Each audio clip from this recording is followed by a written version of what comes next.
Hello everyone, and now welcome to game number 1 in a series between Lawliet and Believe. Lawliet spawning as the yellow Night Elf player on the bottom right hand side of the map. Meanwhile, Believe spawning as the pink Undead. Now, it is going to be pretty in pink Undead as things do get underway. Lawliet being a little bit bad-mannered in that opening sequence, but you know what, all in good fun, so to speak. Anyways, let's go ahead and break things down at what's going to be happening in this Undead versus Night Elf matchup. Now, I do believe that Lawliet is going to be in a little bit of a defensive position in the early portions of the game. Ghouls tend to tear apart any sort of demon hunter archer strategy that is normal in trying to get things through. All right, apparently people are trying to he is get a default win. He is too annoying. All right, so a little bit of tongue or just flat out talking right there as we now see a ghoul coming in, getting in some damage already onto that archer. That archer, you can take a look. He's actually taking about 20 or she's taking about 20 damage per shot, as the Demon Hunter now makes its way over to try and clean up the rest of this creep camp. Demon Hunter going to pick up a Tome of Strength, finish off the Ogre Warrior here, and now move on his way to the Ogre Magi. Now, during the opening sequences, I would understand if Lawliet actually used a mana burn onto that Ogre Magi. Get some damage down, get some damage done, while at the same time, if you're maxed out on mana, if you know you're not going to be using the Moonwells anytime soon, you are going to be able to regenerate it. Perhaps it will take away a tick or 2 points of damage. Anyways, let's go ahead and break things down once more as the Demon Hunter cleans up the 3-1-1 creep camp. On the other side of the map, Death Knight going after this 5-3-3 creep camp, and surprisingly, he is not being aggressive with the Death Knight as I originally thought he was going to be.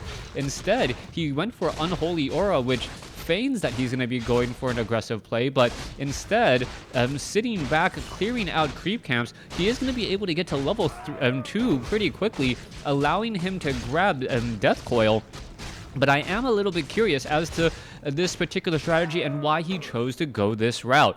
Death Coil would have been much more effective during the early stages of the game, as the Death Knight now moves along the map trying to get that little bit of extra experience to get to level 2.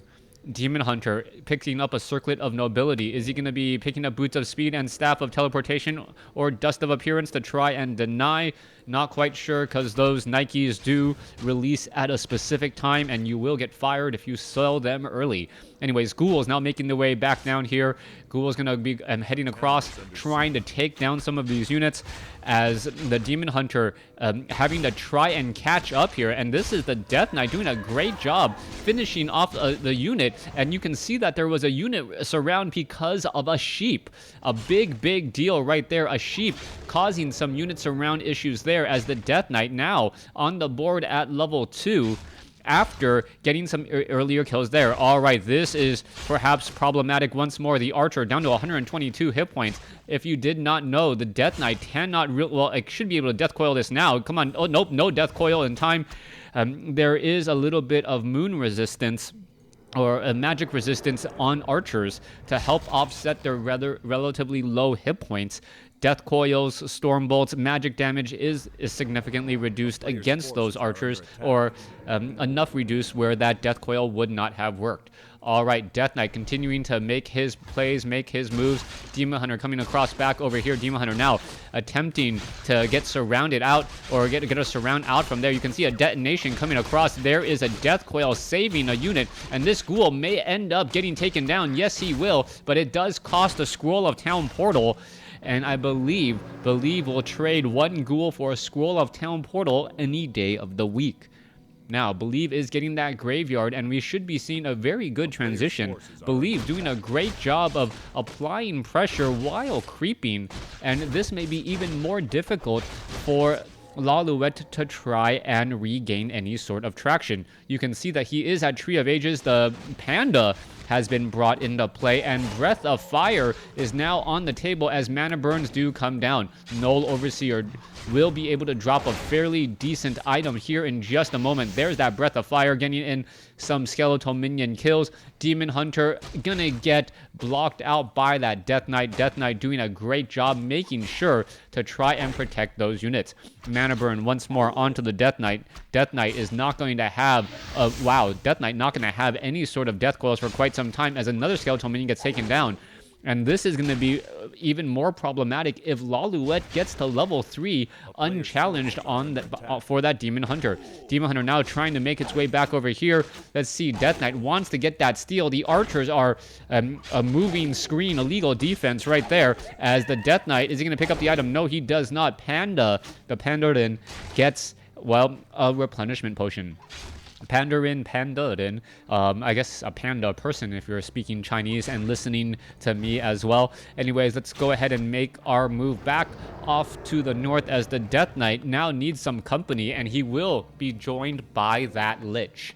Black Citadel already being upgraded, Slaughterhouse being added, Crypt Fiends being added as well, as we should be looking at dual Ancients of Lore, eventually going into Bears and Dryad. That is the common strategy as of there. The Death Knight just causing problems, trying to get some extra bonus damage onto the Demon Hunter, and the Demon Hunter down to 491 experience and 26 versus 19. Always win 19. What does that mean? I don't even know what that means. All right, believe always. Yeah, I'm kind of questioning everything here. Anyways, let's go ahead. 33 over 50 supply, Ancient of Wonders coming into play, Dryads being added as well, as the Lich does not have an Orb of Corruption and will not have it for a little bit longer. That Orb of Corruption adding -5 armor, reducing the effective hit points of a unit by 30%. And that is a fairly large drop-off. That -5 armor, so effective. All damage being dealt to it does increase significantly, as we're now looking at, well, nothing really happening with the Undead. Down over here at the 6 o'clock position, we are looking at the Panda and Demon Hunter making their way down. This is going to be an easy clear for the Archers and the Dryads. Panda now taking a fair bit of damage, or excuse me, the Forest Troll Warlord taking a fair bit of damage as healing wards have been dropped. All right, healing wards, that is going to be a double-edged sword in the upcoming fights, as destroyers are definitely in the future of the Undead army. What we may see is, well, are we going to even see that being used? Let's take a look. Are the Moonwells pretty bone dry? Well, some of them are dry, some of them are not.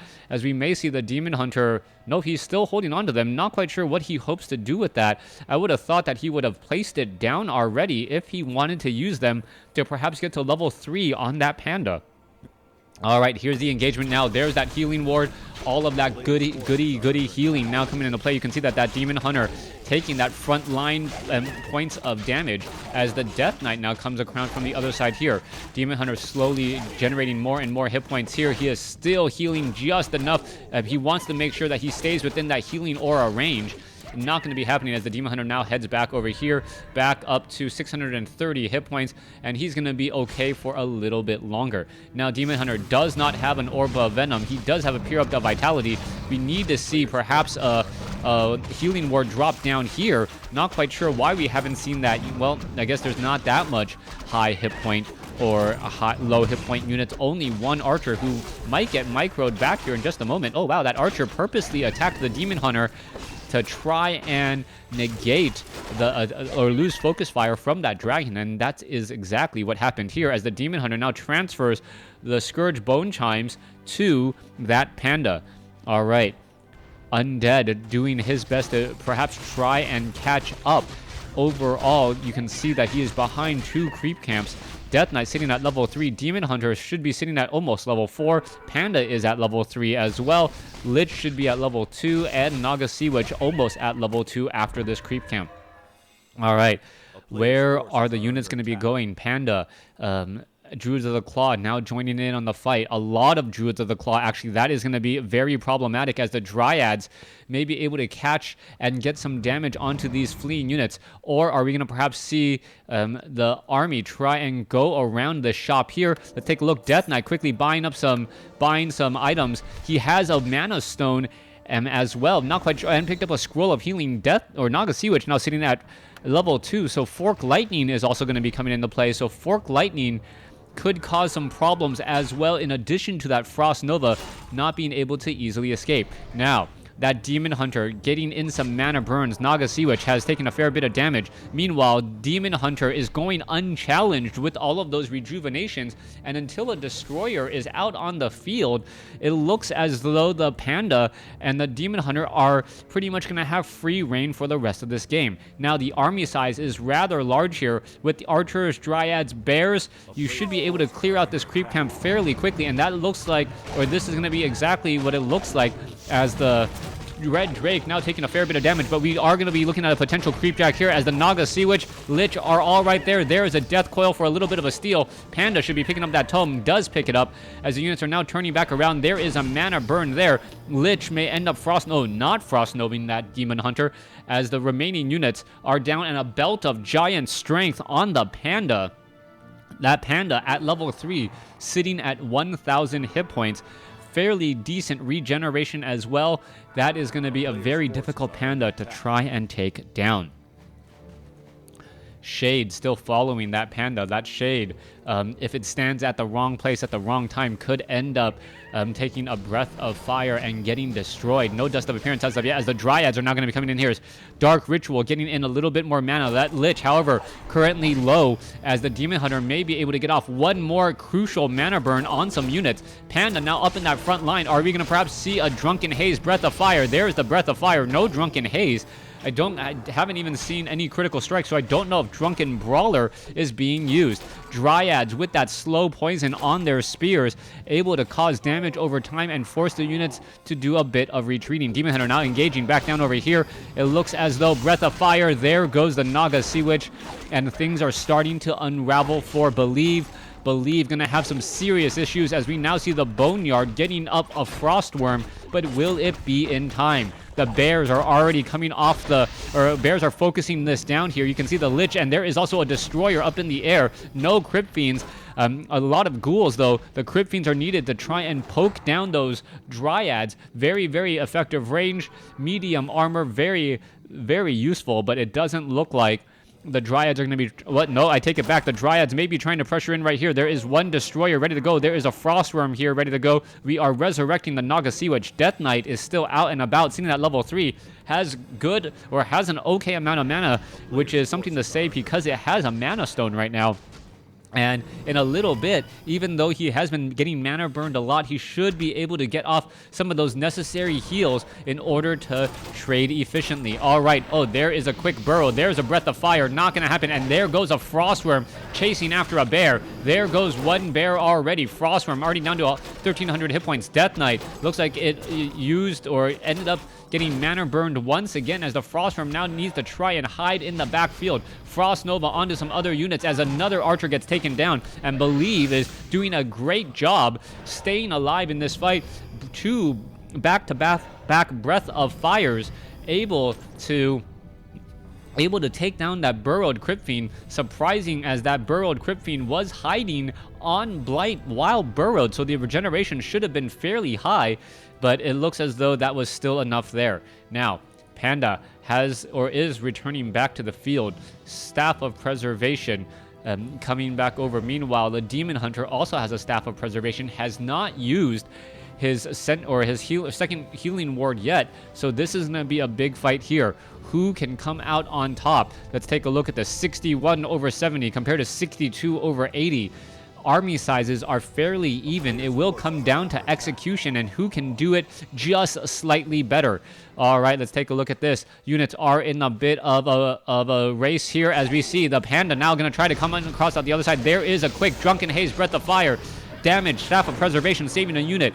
Frostworm now needs to back off, and we see him now focusing down onto that Demon Hunter, and the problem is that there's only one bear. That's a good problem to have, so to speak, but then again, once the bears are down, what are the Destroyers and Dryad, or Destroyers and the Frostworms really going to be looking at? Are they going to be able to attack here, deal some significant damage? You can see more damage being added. The healing ward in the back has been taken down. A Breath of Fire, Dryads are getting shut down as well. More and more Crypt Fiends need to be added into this fight. Very low hit point archers. Why are they not being engaged? Going after the Demon Hunter instead. And it really looks like, because Believe is unable to focus down any serious unit. Now a Druid of the Claw finally back on the field, but it may be too little too late. Believe had a couple of good fights in him, but right now he has just simply lost too much. There goes a Naga Sea Witch. He has lost a Frost Worm already, maybe even 2. Well, it looks like he has lost 2 as well, as things are continuing to go in favor of Lawliet. If he can get to level 5 on that Demon Hunter, well, nope, doesn't even need to. He gets the GG. Lawliet taking down Believe 1-0 in this series so far. Thanks for watching. Thanks for listening. Hope you guys enjoyed game 1. Please stay tuned for game number 2.